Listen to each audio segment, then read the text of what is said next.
अस्सलाम अलैकुम नाज़रीन। मिस्ट्री टीवी की खौफनाक कहानियों में एक दफ़ा फिर खुश आमदीद। आज हम आपको ले चलेंगे एक ऐसी पुरस्कार कहानी की तरफ जो न सिर्फ आपको हैरान कर देगी बल्कि आपको सोचने पर मजबूर कर देगी।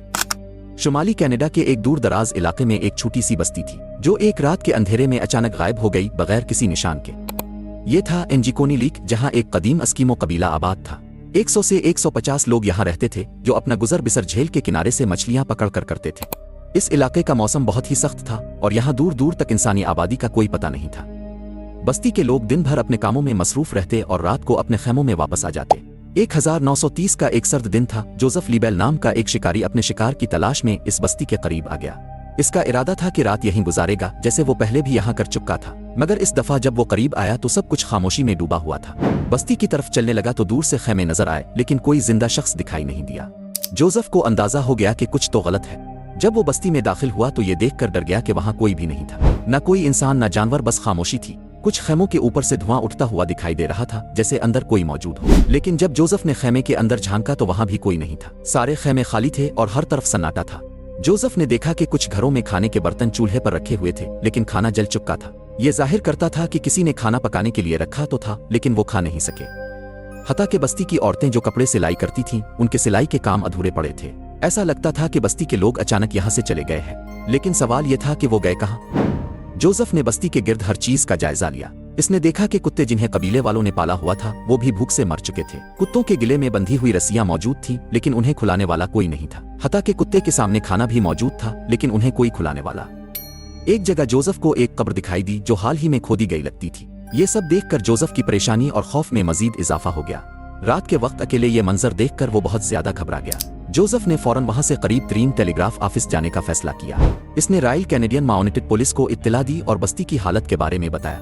पुलिस जब वहां पहुंची तो जोसेफ की कहानी सच निकली। पुलिस ने गुमान किया कि शायद बस्ती पर किसी ने हमला किया है, लेकिन अगर ऐसा होता तो कहीं न कहीं खून के निशान जरूर मिलते, मगर ना खून था न कोई लड़ाई का निशान।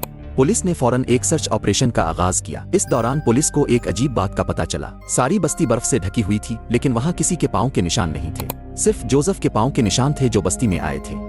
यानी अगर जोसेफ के अलावा कोई बस्ती में आया नहीं तो फिर लोग गए कहाँ। पुलिस की तफ्तीश से मालूम हुआ कि बस्ती वाले जोसेफ के आने से 3 दिन पहले ही गायब हो चुके थे, क्योंकि कुत्ते भूख से 1-2 दिन में नहीं मरते और घरों से निकलने वाला धुआं जाहिर करता था कि लोग ज्यादा अरसा पहले नहीं गए थे। पुलिस के सामने बहुत से सवालात थे, लेकिन उनका कोई जवाब नहीं था। महीनों की तफ्तीश और तलाश के बाद पुलिस ने आखिरकार उस केस को नामुकम्मल करार देकर बंद कर दिया और वक्त के साथ साथ लोग भी इस मामले को भूल गए। ये वाकया इस कदर अजीब था कि बाद में इसकी खबर मकामी और कौमी अखबारों में शाये हुई। अखबारों में लिखा गया कि एक बस्ती का कबीला बगैर किसी निशान के अचानक गायब। ये खबर लोगों के लिए एक सनसनीखेज वाकये की तरह थी। लोगों ने इस वाकये को सुनकर मुख्तलिफ नजरियात पेश किए। कुछ ने कहा कि यह कुदरती आफत की वजह से हुआ, जबकि कुछ ने एलियंस का जिक्र किया। 50 साल बाद 1984 में 2 लिखारियों ने इस वाकये को दोबारा उठाया। उन्होंने कहा कि शायद ये काम एलियंस का था। उनके पास कोई सबूत नहीं था, इसलिए ज्यादा लोगों ने इस बात पर यकीन नहीं किया। वक्त गुजरता गया, लेकिन आज भी ये सवाल अपनी जगह मौजूद है कि बस्ती के लोग कहाँ चले गए। क्या वो अपने किसी कदीम दुश्मन से छुपने निकले थे? क्या वो किसी कुदरती आफत का शिकार हुए थे? क्या उन्होंने अचानक कहीं जाने का फैसला किया? ये सब सवालात उनके साथ गायब हो गए। इस इलाके में मौजूद कदीम कहानियां भी इस वाकये से मुतासिर हुईं। कहा जाता है कि इस झील में एक रूह आबाद है जो हर आने वाले को अपने जाल में जकड़ लेती है। लोगों ने बयान किया कि वो रात के वक्त अजब आवाजें सुनते हैं जो उन्हें डरा देती है। क्या मुमकिन है कि बस्ती के लोग इस रूह के गजब का शिकार हो गए? जोसेफ की कहानी के बाद भी लोग इस इलाके से दूर रहने लगे। बहुत से शिकारियों ने इस जगह को छोड़ दिया और ये इलाका खाली होता गया। क्या बस्ती के लोग अब भी वहाँ कहीं मौजूद हैं? अब वो वाकई गायब हो गए? ये सवाल आज भी लोगों के जहनों में गूंजता है। क्या कभी इस पुरस्कार वाकये का हल मिल सकेगा? शायद ये सब कुछ एक ख्वाब है या शायद एक हकीकत, लेकिन आज तक इस कहानी का कोई हल नहीं निकल सका। हर एक नई नस्ल इस कहानी को सुनकर हैरान होती है। क्या आपको भी इस कहानी में कोई राज नजर आता है?